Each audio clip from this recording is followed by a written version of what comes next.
ಲೌಹಿತ್ಯ ನಿರ್ಜಿತ ಜಪಾ ಕುಸುಮಾನುರಾಗಾಂ ಪಾಶಾಂಕುಶೌ ಧನರೀಶೂನಪಿ ಧಾರಯಂತಿಂ ತಾಮ್ರಕ್ಷಣಾಮರಣಮಾನ್ಯ ವಿಶೇಷಭೂಷಾಂ ತಾಂಬೂಲಪೂರಿತಮುಖಿಂ ತ್ರಿಪುರಾಂ ನಮಾಮಿ.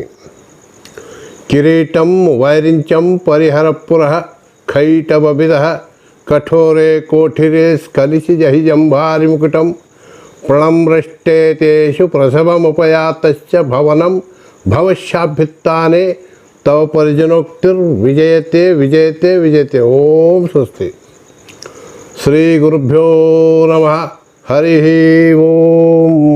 ಮಕರ ರಾಶಿಯ ಬಂಧುಗಳಿಗೆ ಸ್ವಾಗತ. ಅಕ್ಟೋಬರ್ ತಿಂಗಳ ನಿಮ್ಮ ರಾಶಿ ಫಲಗಳನ್ನು ತಿಳಿಸ್ತಾ, 2ನೇ ಸ್ಥಾನದಲ್ಲಿರುವಂಥ ನಿಮ್ಮ ಲಗ್ನಾಧಿಪತಿ ಶನಿಗ್ರಹ ನಿಮ್ಮ ರಾಶಿಯನ್ನೇ ವೀಕ್ಷಿಸುವುದರಿಂದ ನಿಮಗೆ ಶುಭ ಫಲಗಳೇ ಇರುತ್ತವೆ. ಆಗಾಗ್ಗೆ ಶೀತಬಾಧೆ ಇರುತ್ತದೆ ಅಷ್ಟೇ. 3ನೇ ಸ್ಥಾನದಲ್ಲಿ ಶುಭ ರಾಹು ಇದ್ದು ನಿಮಗೆ ವಿಶೇಷವಾಗಿ ಧನ ಪ್ರಾಪ್ತಿ ಉಂಟಾಗುತ್ತದೆ. 5ರಲ್ಲಿ ಶುಭ ಗುರು ಇದ್ದು ನಿಮಗೆ ಮನೆಯಲ್ಲಿ ಸೌಖ್ಯ, ವಿಶೇಷ ಒಂದು ಸಂತೋಷ ಹಾಗೂ ಧನಲಾಭ, ಬಂಧು ಬಳಗದಲ್ಲಿ ಸಹಾಯ ಇರುತ್ತದೆ. 6ರಲ್ಲಿ ಮಂಗಳ ಗ್ರಹನೂ ಇದ್ದು ಮಂಗಳನು ಮಕರ ರಾಶಿಯ ಉಚ್ಛರಾಶಿಯ ಅಧಿಪತಿ ಆಗಿರುವುದರಿಂದ ನಿಮ್ಮ ಮನೆ ಜಮೀನು ಖರೀದಿ ಯೋಗಗಳು ಕೂಡ ಕಂಡುಬರುತ್ತವೆ.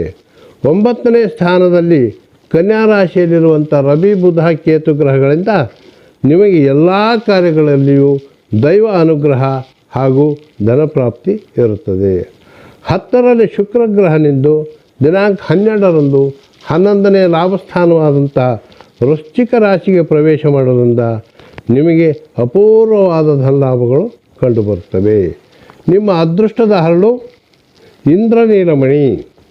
ದಿನಾಂಕ 6ರಿಂದ 8, 11ರಿಂದ 13, 14, 15, 24, 25, 29ರಿಂದ 31ರವರೆಗೆ ನಿಮಗೆ ಶುಭ ದಿನಗಳು.